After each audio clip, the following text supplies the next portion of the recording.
Hi, I'm Chris Sarandon, and welcome to Cooking by Heart. Jump the back. I couldn't believe the tastes and the flavors. Lydia Bastianich.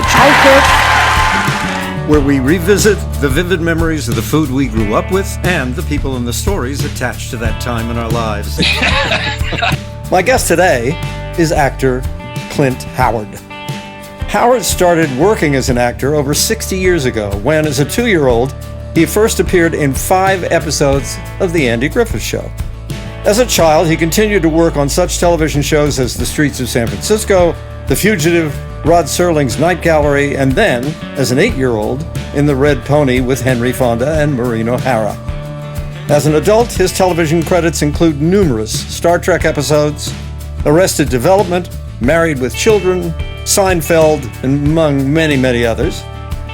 His movie career is also included, appearing in 17 films directed by his brother Ron Howard, including Grand Theft Auto, Cocoon, Backdraft, Apollo 13, and Parenthood. His other film appearances include The Missing, Tango and Cash, Halloween, and Solo, A Star Wars Story, and many, many, many more, comprising a career of more than 200 acting credits. I would like to welcome the prolifically employed Clint Howard. Hey, Clint. Well, hello, Chris, and thank you very much. Prolifically employed, huh? Well, I know how it goes as an actor, I should say. Periodically, how about that? Yes, it's an amazing, amazing profession because you can have an extremely successful year and have 12 days of employment. Very true. And I tell this story all the time. One of my daughters once was talking with a friend, they were like 5, 6 years old, about what their daddies did. And the one girl said, "Oh, my daddy does wires in houses." And my daughter said, "Yeah, and my dad looks for work." Yeah. So, that's the peripatetic and occasional life of an actor, but we do it because we love it, right? Yes, and that waiting by the phone, that is not something I've ever relished. Those heartbreaking phone calls that you used to have with your agent, yep, where their answer was, "Well, Clint, they really loved you, but they went a different direction." That's right. That's the ubiquitous excuse from an agent, right? Oh, yeah, they went in a different direction. Yeah, they ran a different way. That means that you're a loser. In that moment. And that's the way you have to look at it. Well, because if it lingers, then it's not the right job. Well, it was really interesting. And it's something that I kind of uncovered a little more when my brother and I wrote the book that we wrote called The Boys, is that, my childhood, I was happy. I was a happy kid, generally really happy. No anguish, no anxiety about being an actor. Right. It was all fun. Mom and Dad did this absolutely angelic job of sort of creating an environment for Ron and I to both be actors and both be normal kids. I mean, we went to public school. Yeah. We played Little League baseball and Park League basketball and had all those adventures. Which is amazing. It is. It really is. The fact is, throughout my entire life, I've been a freelance actor. Outside of the couple of years I worked on Gentle Ben, I was a freelance actor, which meant I auditioned a lot as a kid. Yeah. And my batting average was never more than about 20%. Yeah. And that's not bad considering. No, that's wonderful. But think about this, Chris, and I know you know, that's 8 times out of 10. Yep. And the statistics, and this is maybe an old statistic, but I think it's still valid, particularly at a time when there's a strike. But that in the entire membership of the Screen Actors Guild, that is the working actors who work in film and television primarily, that there are 80% of us out of work all the time. Oh, that a fraction, a few percentage points make enough money to earn a living as being an actor. And of the group who work. Exactly. But we'll get to more of that in a minute because I want to start at the beginning. We always talk about provenance at the beginning of the show, where we're from, because it tells us a lot about the way we were brought up, but also about the food we ate, etc. So tell me, you were born in where? Burbank, California.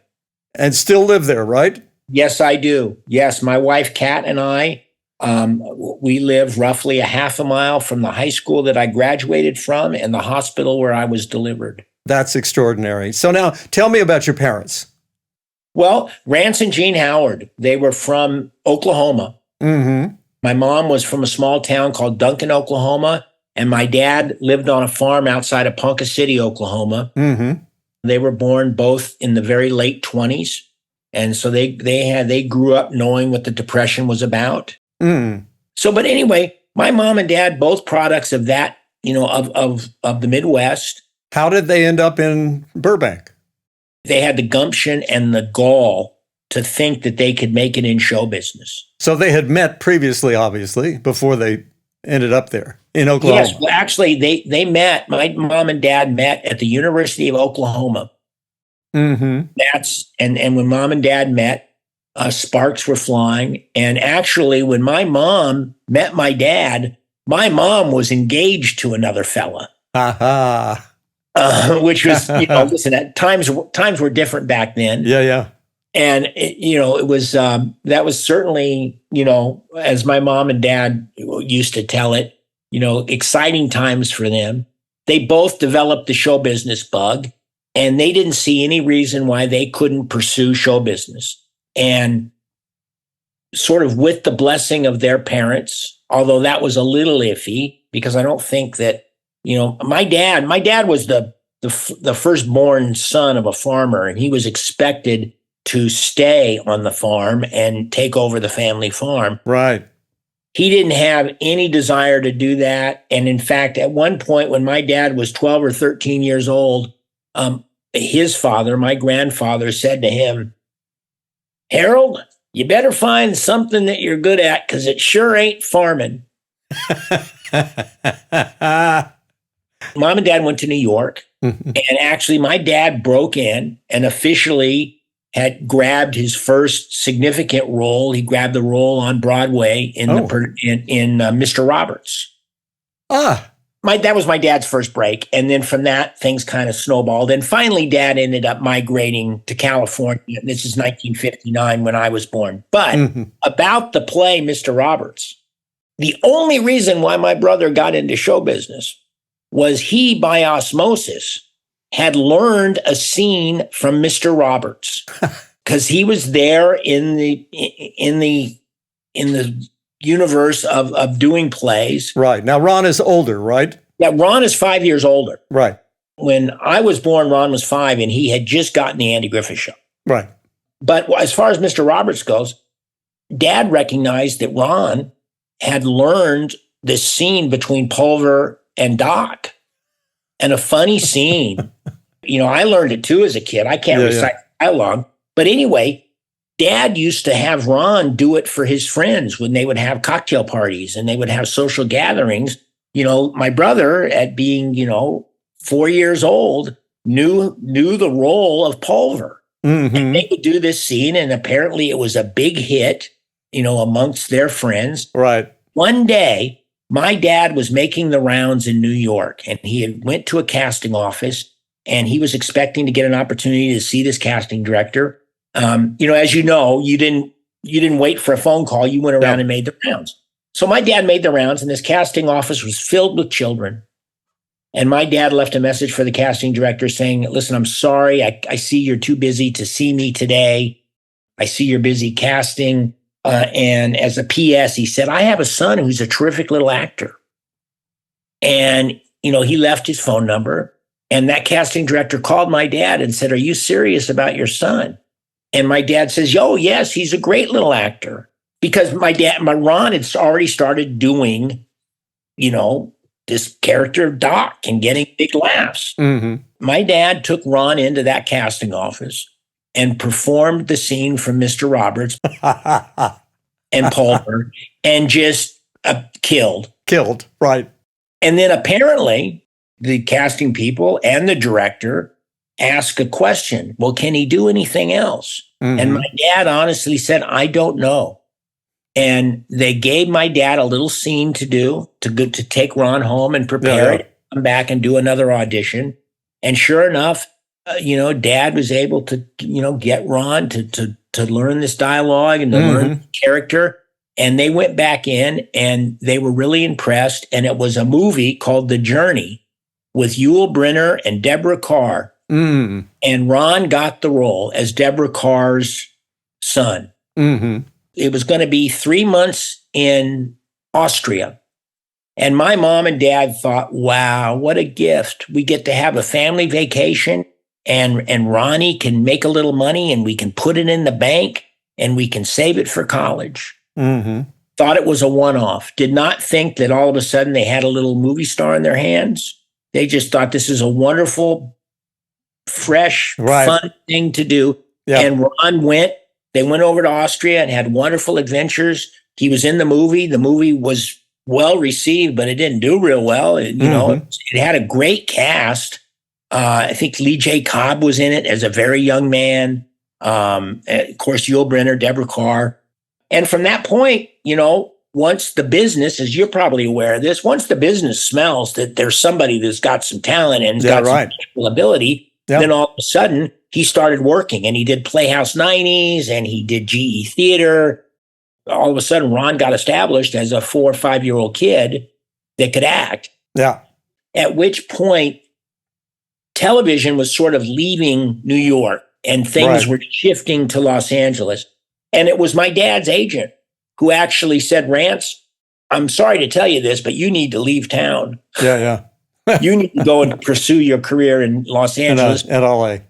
That's where they're making the Westerns. Right. That's where that's where the business is headed. So that's when mom and dad moved out to California with a very young Ronnie Howard. Mm-hmm. And I was not yet born. In fact, as the Howard story goes, and the calendar says this is true, I was conceived in Las Vegas. On the way from New York City. They went from New York City to Oklahoma to visit the relatives, and then from Oklahoma into Los Angeles. And they were doing so good with time and money that they decided to stop and spring for a room in Las Vegas. And that was it. 9 months later, little Clint came along. The old story about what happens in Vegas stays in Vegas. No, it doesn't. Right. Tell me a little bit about life at home, because I'm particularly interested in, obviously, we talk about food on the show. Who was the cook? Was mom the cook? Yes, Dad? yes. I have wonderful memories, Chris. It makes me want to get teary-eyed. Yeah. I still cook the favorite meal that Dad used to cook for me. Mom did the cooking because she was a stay-at-home mom, and Dad would be out pursuing the career or writing. Of course, Dad knew how to do this, and Dad knew how to do this one. What was it? 3-minute eggs. 3-minute eggs on a piece of toast. And I loved 3-minute eggs. I loved a runny yolk. Oh, yeah. There's nothing more comforting. No. And so that's what it was for me in my memory. I still, if I'm feeling kind of blue and I have the time, I will make myself 3-minute egg. Yeah. What were your mom's specialties? I'll tell you, Chris, my mom's specialty was vegetables out of a can. She was the product. Listen, she was the daughter of a butcher. They owned a small grocery store, and canning, you got to remember in the 1920s, canning was relatively new. Yeah. So boy, they fell in love with canned vegetables. A lot of people did. Yeah. This is not unusual, by the way. Yeah. No. So all of our vegetables almost always came out of the can, except for corn. Mm-hmm. Mom loved to cook corn. Of course, Mom knew how to do all this. She was not, a great chef, but boy, she could whip up mashed potatoes, heavenly hash. My mom had a sweet tooth. Did she bake? Betty Crocker chocolate cakes. Yeah. Yes. That big Betty Crocker book. Yes. With the files in it. Yeah. I could run into our kitchen here, Chris, and pull out my copy because, 35 years ago, my mom gave me one of those Betty Crocker cookbooks, and it has followed me everywhere. Yeah. I had one for a long time as well. Yeah. You're not alone there. Tried and true. Yeah. Mom was great. And Mom and Dad, first of all, Mom and Dad never used a penny of Ron and I's acting income for any household expense. They did not use any of our acting money to buy clothes, to buy school books, let alone buy food or This is take a pretty vacation. extraordinary. Yeah, yeah. Yes, it was. Because my dad felt like, and later on in life, my dad lived to be 88 years old. I think he passed away. He was stricken when he was 88, and then he had his birthday when he was in the hospital, passed away. Through the 80s, through his 80s, we've always were close, but I started asking him, Ron and I both started kind of quizzing him about his past life and about his experiences.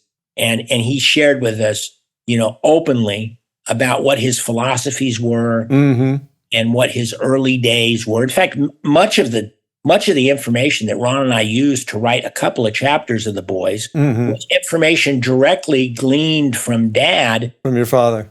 Before Dad died, Ron and I cajoled him into writing these kind of long essays, and he can send them to us as emails about the very early days before Ron and I were born, because Ron especially felt like we wanted to have a family record. Oh, absolutely. This is something that families don't do faithfully anymore. It's something that I regret.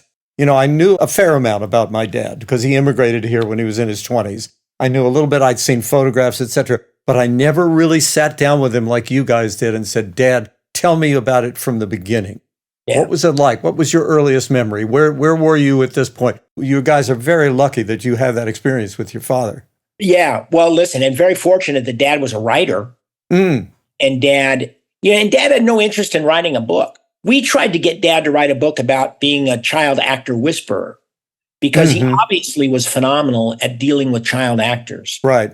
He and actually, just to earn a living, to earn extra money and stuff at times, he'd been hired to be a dialogue coach on movies that Ron and I were not involved in. Because people in that era, people in the 70s, had recognized that Dad had this wonderful reputation of being this great person that could work with kids. And then throughout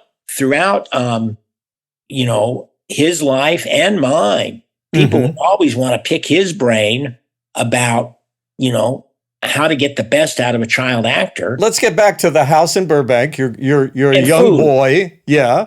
And what was it like around the dinner table? What was the conversation like? It was never show business. We never, ever, ever talked shop. Ron and I never ran lines together. Our entire juvenile careers. Ron never ran lines. Mom would very infrequently run lines with us. It was always Dad. On the television series Gentle Ben, we would do homework for probably an hour a night, studying the next day's work. Now, television, as you know, the workflow. It's much faster. Yeah. And for an 8-9-year-old boy to be up to speed, to do 10 pages a day. Now, they didn't give me 10 pages of dialogue to do. It wasn't a soap opera. Yeah. I still had scenes to learn, attitudes to understand, and dialogue to sort of wrap my brain around. Right. Each and every day. And so it took a tremendous amount of homework. My dad always felt like, preparation was just critical. Being prepared, especially being a juvenile. Well, I always felt like I was the most prepared actor on the set. And I probably was, because no other adult actor had somebody rehearsing with them for an hour a day. Yeah, right. But when we were at the dinner table, it was all about sports. It was all about school. And you were in regular school. You weren't being tutored. Stevenson Elementary, Jordan Junior High, and Girls High School. Both Ron and I. How great. Yeah. When you went to school, Mom or Dad packed your lunch? Yeah. Yes. And, peanut butter and jelly. And I'll say that for all the Andy Griffith Show fans. I love peanut butter and jelly. And that was always a biggie, Explain that a little bit. Okay. Well, because that's how you functioned on the show, right? Yes. When I was 2 and 3 years old, and Bob Sweeney, the director of the Andy Griffith Show, when he saw me and said, God, that's a cute little bit. I know how to make that funny. And so they invented this character called Leon, and he was a townsperson in Mayberry, the littlest Mayberry citizen. I did 5 episodes. I never had any dialogue. And all but one of the episodes, my bit was carrying around a peanut butter and jelly sandwich, with a large percentage of that jelly smeared on my face, me walking it around and offering it to various Mayberry citizens. Usually it was Barney. There were a couple of funny episodes where Barney was in a predicament and he was just stuck. He was always in a predicament, wasn't he? Yeah, and I just reached up with my sandwich, and Don would have to, as Barney Fife, he would say, "Not now, Leon, not now." There was one famous scene where he was dressed up as a mannequin in Weaver's department store, trying to catch a shoplifter. And so he thought, of course, this is Barney Fife thinking, that he was going to dress up and pretend to be a mannequin and be there all night and wait for the guy to shoplift. And of course, it wasn't really working. There was a couple of women that came by and spotted him, and then he was, a fly was buzzing on his nose, and they did that joke. And finally, he gets stationary for a couple of minutes, and little Leon comes up, and I hold up this peanut butter and jelly sandwich to this mannequin, and he has to whisper to me, "Not now, Leon." But I love peanut butter and jelly. Yeah. Here's the thing.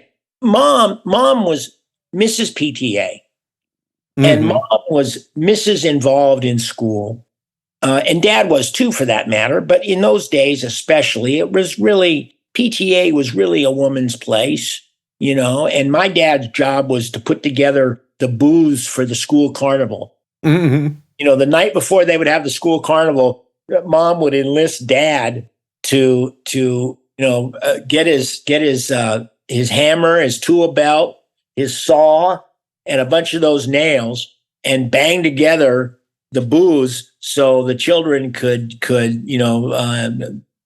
to throw the ping pong ball in the goal. Yeah, right. That kind of thing. Mom's big thing with the PTA is once a year when they would do this certain sale, Mom would make Barbie doll clothes. And Mom loved to sew. Product of the Depression and being of that, she could sew. My mom could make stuff.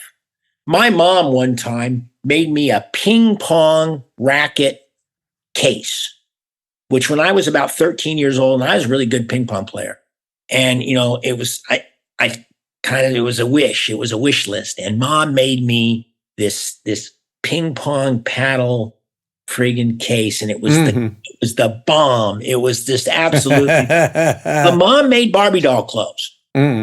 She would make, probably close to 100 sets of Barbie doll clothes. And of course, she didn't charge anybody for the material. I was going to say, but she made them for whom? For the kids. They would sell them at the carnival. I see. So they were there was a booth. Oh, there was a booth where Mom would sell her, for 50 cents. A kid could buy a little outfit for Ken or a little outfit for Barbie. And had all the little patterns. And remember, this is nothing to be proud of, but my mom was a cigarette smoker for years and years. So was mine. Yeah. And my mom would sit there with a cup of coffee and a cigarette. Let's not say a cup of coffee. Let's say a pot of coffee and a pack of cigarettes. Yeah. And just make Barbie doll dolls. I will always have that memory of hearing that sewing machine. Yeah. Great image. Yeah. So then when as you're working, as a kid, first of all, were the rules the same in those days? Were you required to only work a certain number of hours a day? Yeah. Oh, no, the labor laws were really enforced. Okay, good. Always had a welfare worker on the set. Right. This is actually after the Coogan Law had come into place. And there had been a focus on child actors being mistreated. Tell our listeners or viewers what the Coogan Law was and who Coogan was. Well, Jackie Coogan was a child actor, and I believe you may know this. He was in Little Rascals, right? Yeah, he was. Well, actually, he was more famous for The Champ. Yeah, that's right. He was in The Champ. Yeah. Great, prolific young little child actor. Right. And he worked with Chaplin and, it was an extraordinary career when he was a little kid. He turned 18, and his parents turned out to be real a-holes. Had taken and spent all of his money. Oh, wow.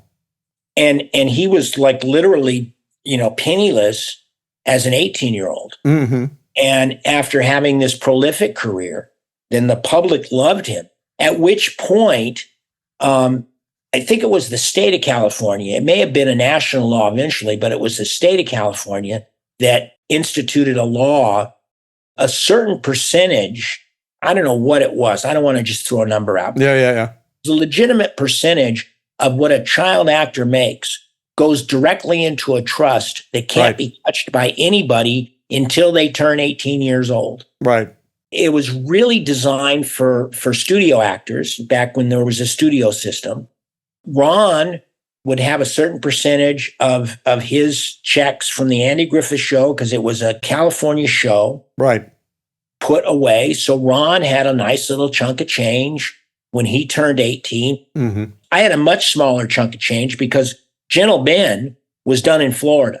And Gentle Ben, Florida didn't have nearly the child labor laws that California had. It was imperative to my dad that they not mistreat me on Gentle Ben. And as some people may remember, my dad had a regular role on the television series Gentle Ben. And so my dad and I were down there in Florida for a couple of years, for long stretches of time while we were filming the series. So nobody mistreated me. They generally kept my workflow to about 8 hours a day, which is at the time, that's about what you could work an actor, a child actor. Now, listen, because there weren't the laws and there wasn't a welfare worker, a California state welfare worker there, stopwatch in their hands. Right. We went over from time to time. Yeah. I never felt like I was overworked. Exploited. Yeah. No. It doesn't sound like it. I loved it. When you were working. So then if you're there 8 hours a day, you got to eat. Yeah.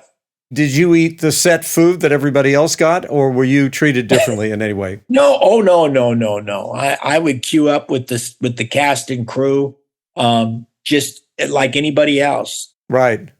I would eat the I don't want to say bad word. Go ahead. Well, I don't want to eat the shitty steak or the beaten down chicken. Yeah.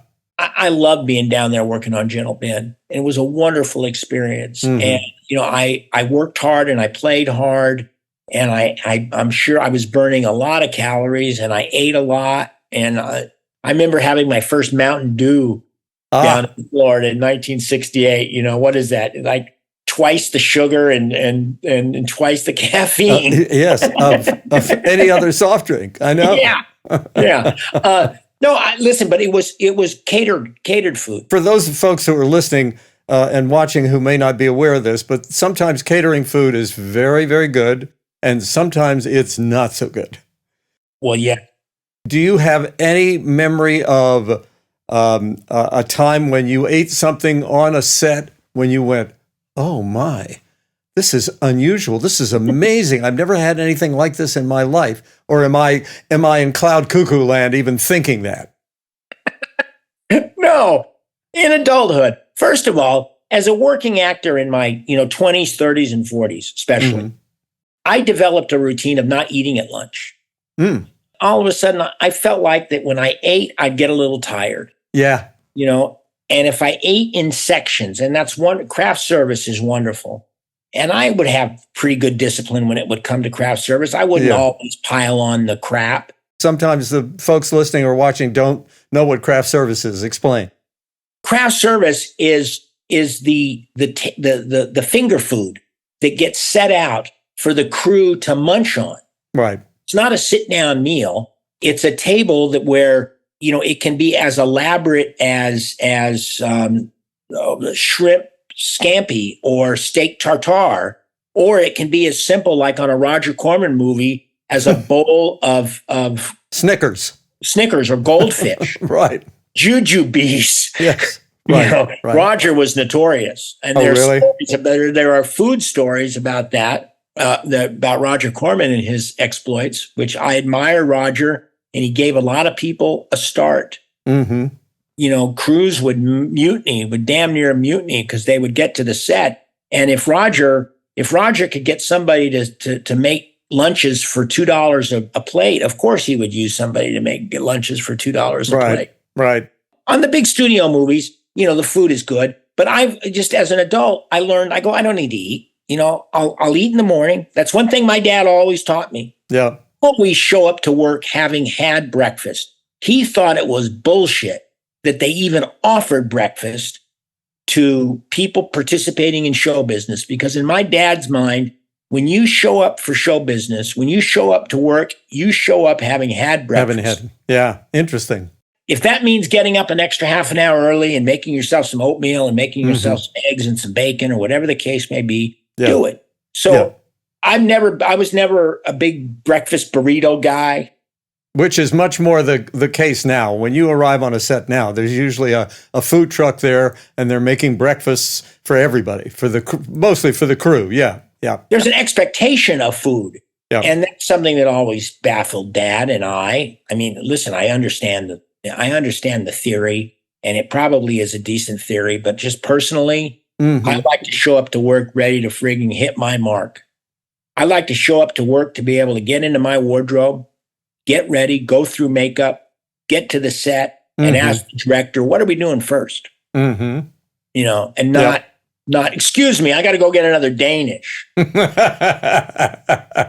Now, when you were a kid, do you remember if your folks took you guys out to dinner at all? Oh, yeah.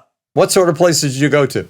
I started talking about this, and, my mom and dad didn't live off us. Right.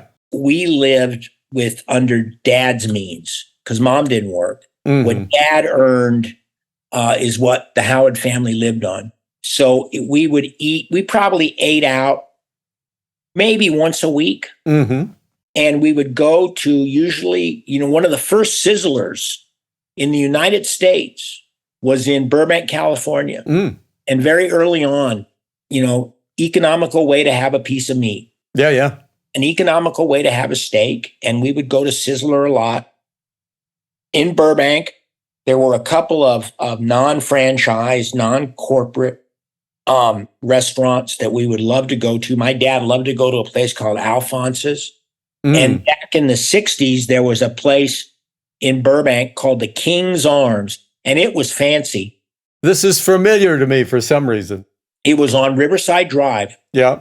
And it may have just crossed over and been in North Hollywood. But it was a medieval themed restaurant.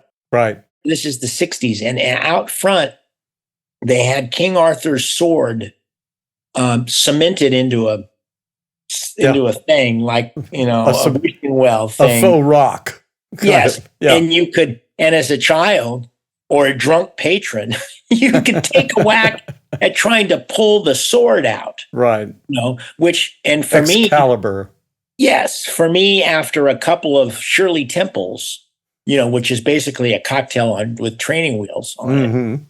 And it was always big in the Howard household. The mom and dad would have a martini and we'd have Shirley Temples. And it's, it's all sugar, cherries, sweet. Yeah. But anyway, we'd go to King's Arms and have a steak.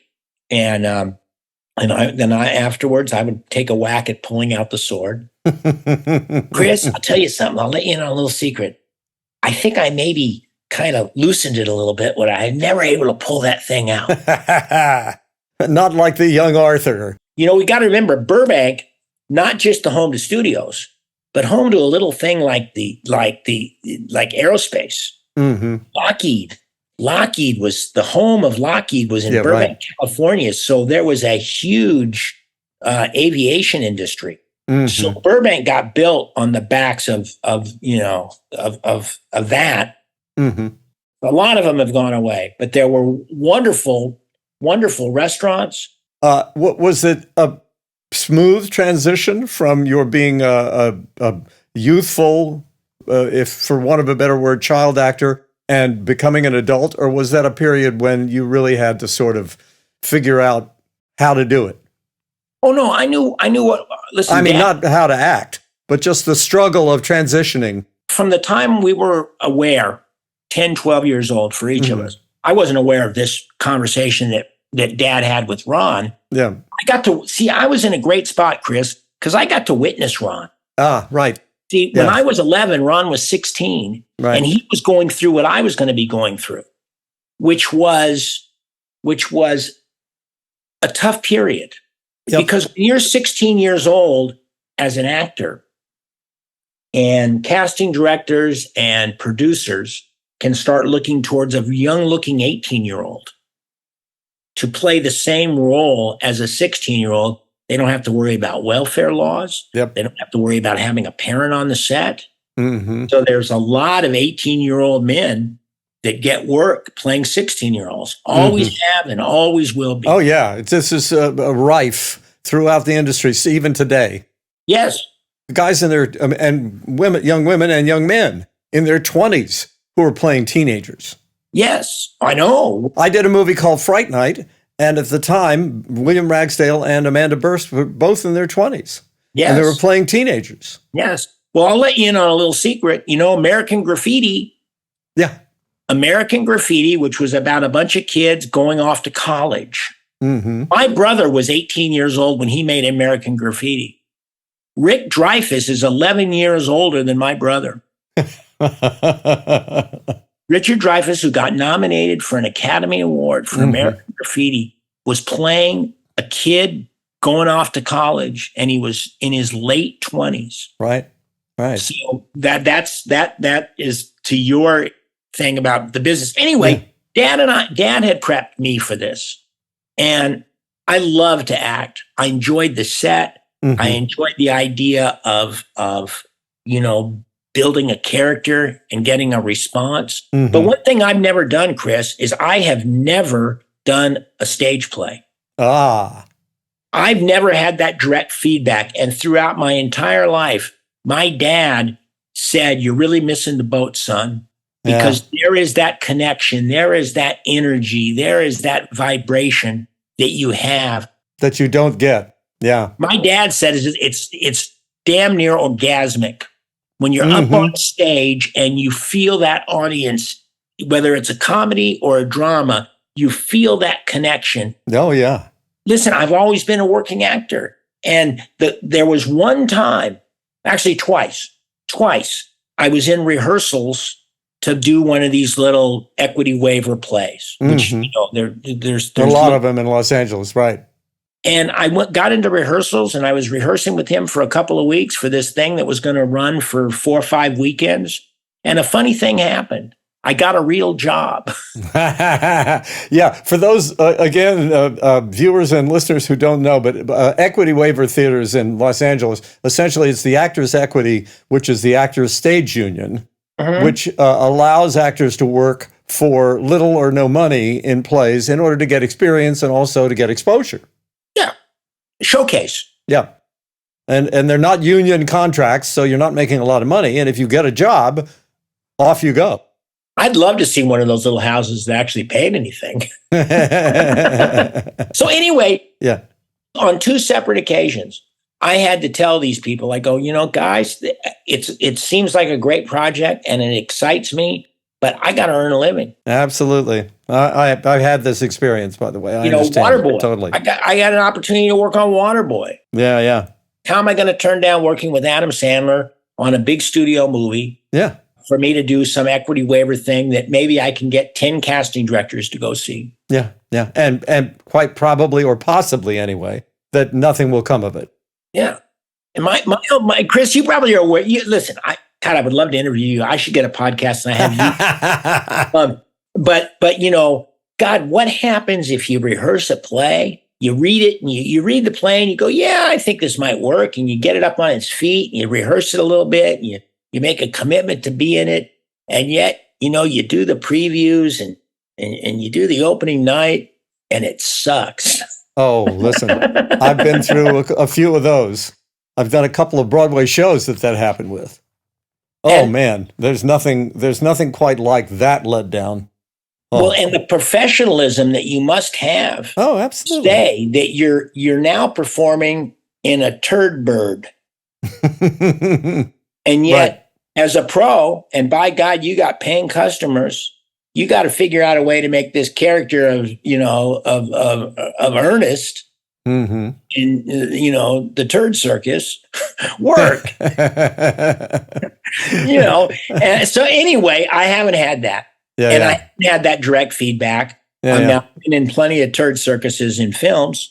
Right. Yeah, but you never know with films. Sometimes you think you're in a turd circus and it ends up being something that works. and sometimes just the opposite. So Yep. there's no way to know. Now, I have a couple of more questions that I wanted to ask you about while we're kind of skirting around food.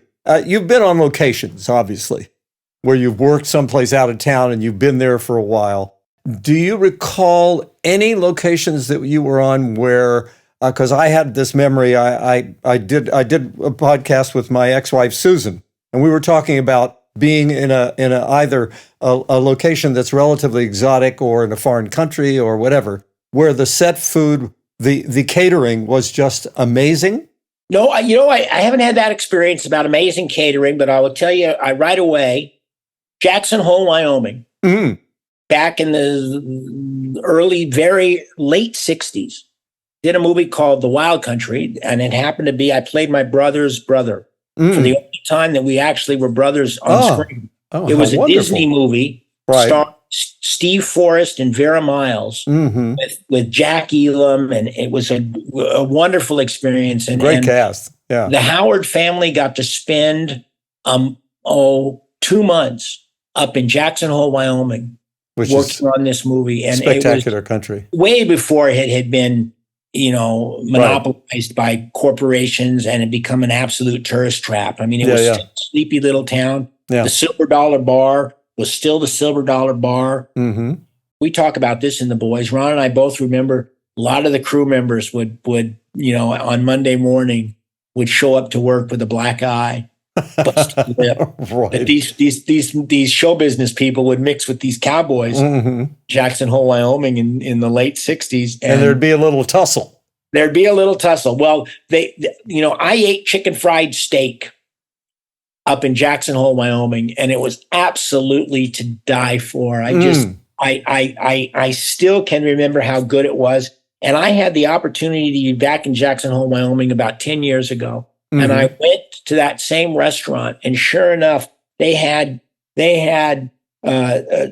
chicken fried steak, and the chef must have died because it wasn't the same recipe. There wasn't the same feeling. Maybe it was my age, but boy, Jackson Hole, Wyoming, chicken fried steak, and also on that movie, Ron and I began to have a lot of autonomy because, first of all, it was a sleepy little town. Ron was 16 years old and I was 11. And Mom and Dad would let us kind of run around on our own. Explore and go down to the coin shop and buy old silver dollars and have they bottle rockets. Mom and Dad wouldn't let us really have full-on fireworks, but bottle rockets. Yeah. So we would go get bottle rockets and shoot them off. And I remember this vividly. There was a little breakfast place that Ron and I would eat at a lot, and we became friendly with the chef. He probably was the owner of the place. And of course, we were a big game in town, big Disney movie coming to town in Jackson Hole, Wyoming. Yeah. Somewhere along the line, I made a bet with a crew member that I could eat a raw hamburger. Now, that sounds really dangerous, but I said, I could eat a raw hamburger. I put some cheese on it and make it a raw cheeseburger. Now, of course, that crew member was smart enough to reach out to Mom and Dad and say, listen, this is what we're going to do. I mean, is it okay? Yeah. Mom and Dad went and talked to the owner of this little greasy spoon. Do you endorse this? And they go, oh, yeah, our meat's good. So I ate a raw hamburger when I was 11 years old. Steak tartare. Extremely steak tartare. Burger tartare.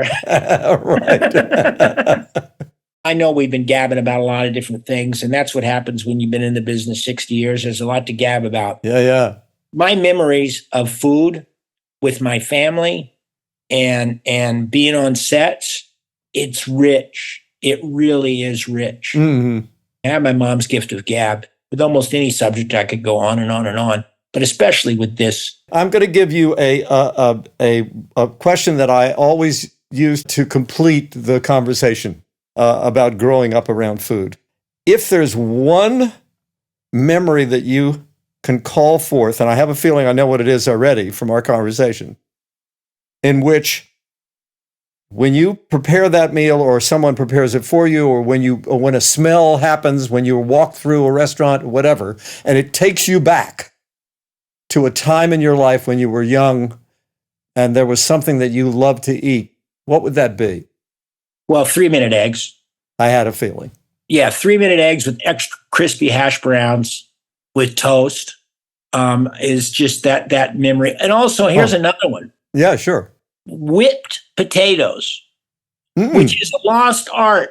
You know, my mom, it wasn't just mashed potatoes. Mm-hmm. Listen, I think we all kind of get lazy and just mash them. Yeah, right. What did she do?